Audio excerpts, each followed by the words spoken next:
Shalom Bapak Ibu yang terkasih, kembali kita ketemu lagi dalam perak minggu ini, dan kita akan belajar satu tema.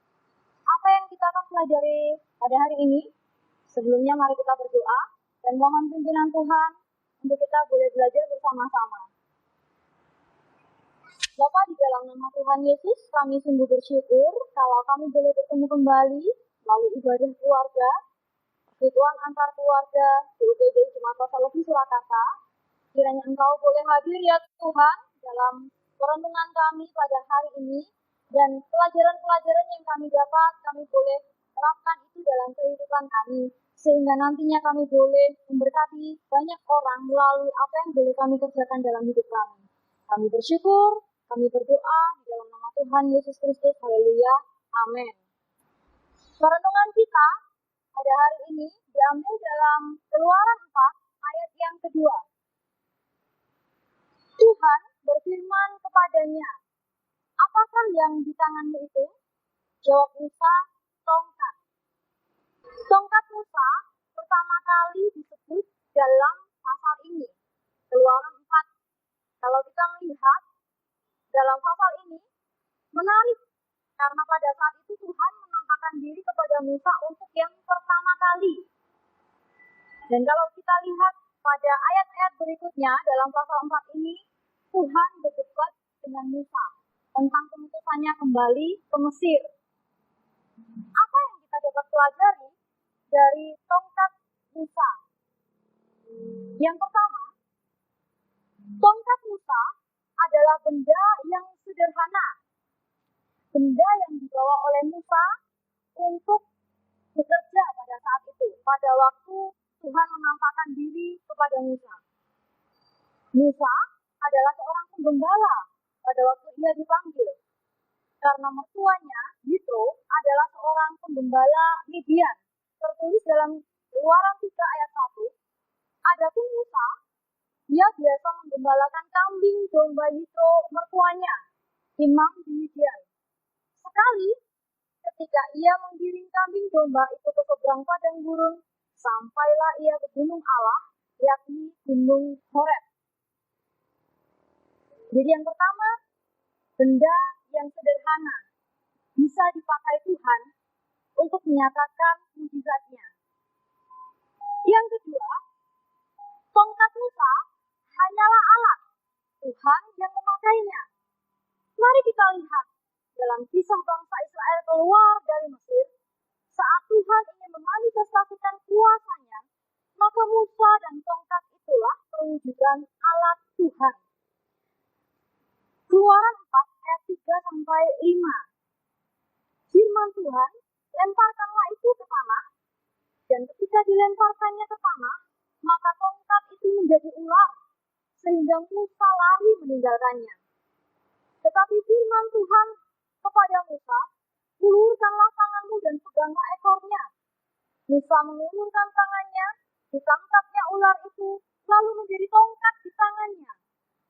Supaya mereka percaya bahwa Tuhan Allah nenek moyang mereka, Allah Abraham, Allah Ishak, dan Allah Yakub telah menampakkan diri kepadamu. Yang ketiga, Musa tidak hanya mengandalkan tongkat itu. Bisa saja Musa memberhalakan, tapi Musa tidak melakukan itu. Walaupun Tuhan selalu mempergunakan tongkat itu sebagai penyataan kuasanya. Keluaran 9 ayat 23, Keluaran 10 ayat 13, Keluaran 14 ayat 16 dan 17 ayat 19, selalu ada tongkat itu di sana. Bahkan sampai pada saat Musa dan Yosua berperang melawan orang Amalek. Dalam Keluaran 17 ayat 9 dikatakan, Musa berkata kepada Yosua, "Pilihlah orang-orang bagi kita, lalu keluarlah berperang melawan orang Amalek. Besok aku akan berdiri di puncak bukit itu dengan memegang tongkat Allah di tanganku." Musa tidak mengandalkan tongkat itu. Bapak, Ibu, dan saudara yang terkasih, tidak memberhalakan tongkat tersebut. Namun, tetap Tuhan yang menjadi kepercayaan tertinggi dari Musa. Kalau kita kereta kuda di belakang saya, kita ingat bagaimana ketika Tuhan membuat orang Mesir tercampak ke laut, yakni ketika mereka ingin menyeberang laut yang besar itu, dan Musa mengangkat tongkatnya, dan angin semalam-malaman dikatakan di sana bertiup berhembus dengan kencang dan menyibakkan air laut itu sedemikian rupa sehingga bangsa Israel bisa berjalan di tengah-tengahnya dengan tanah yang kering. Dan pada saat bangsa Israel sudah naik ke seberang, ketika orang Mesir mengejar, maka kereta kuda mereka semua tercampak ke laut, dan keajaiban Tuhan dinyatakan di sana. Mujizat Tuhan terjadi di sana. Luar biasa. Yang keempat, tidak boleh sembarangan digunakan. Ini terjadi ketika Tuhan murka terhadap Musa karena tidak taat pada perintahnya. Musa disuruh memerintah batu, namun ternyata malah memukulkan tongkat itu. Kita lihat dalam Bilangan 20 ayat 8 dan 9. Ambillah tongkatmu itu, dan engkau dan Harun kakakmu harus menyuruh umat itu berkumpul. Katakanlah di depan mata mereka kepada bukit batu itu supaya diberi airnya.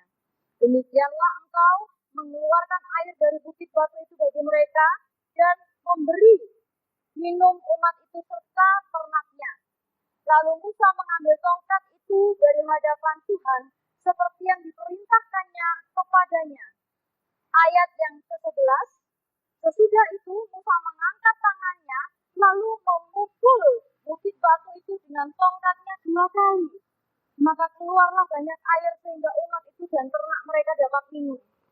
Tetapi Tuhan berfirman kepada Musa dan Harun, karena kamu tidak percaya kepadaku dan tidak menghormati kekudusanku di depan mata orang Israel, itulah sebabnya kamu tidak akan membawa jemaah ini masuk ke negeri yang akan kuberikan kepada mereka. Bapak Ibu yang terkasih, hari ini kita belajar tentang sebuah hal atau benda yang sederhana yang Tuhan berikan kepada Musa untuk bisa dipakai sebagai alat Tuhan menyatakan manifestasi kuasa-Nya. Kalau kita melihat kondisi saat ini, keadaan manusia berubah total ketika pandemi COVID-19 melanda dunia. Tidak memandang suku, tidak memandang agama, ras, dan harta. Kondisi sulit dirasakan semua orang. Namun bagi orang percaya, hari ini kita belajar, kita punya pengharapan. Karena selalu ada hal-hal sederhana yang dipakai Tuhan untuk menyatakan mujizat-Nya bagi setiap kita. Kita belajar untuk terus percaya kepada Tuhan, Sang Pemberi mujizat, bukan hanya kepada mujizat-mujizatnya saja.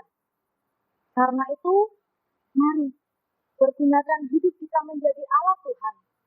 Sesederhana apapun yang bisa kita kerjakan, kerjakanlah baginya. Amin. Tuhan Yesus memberkati.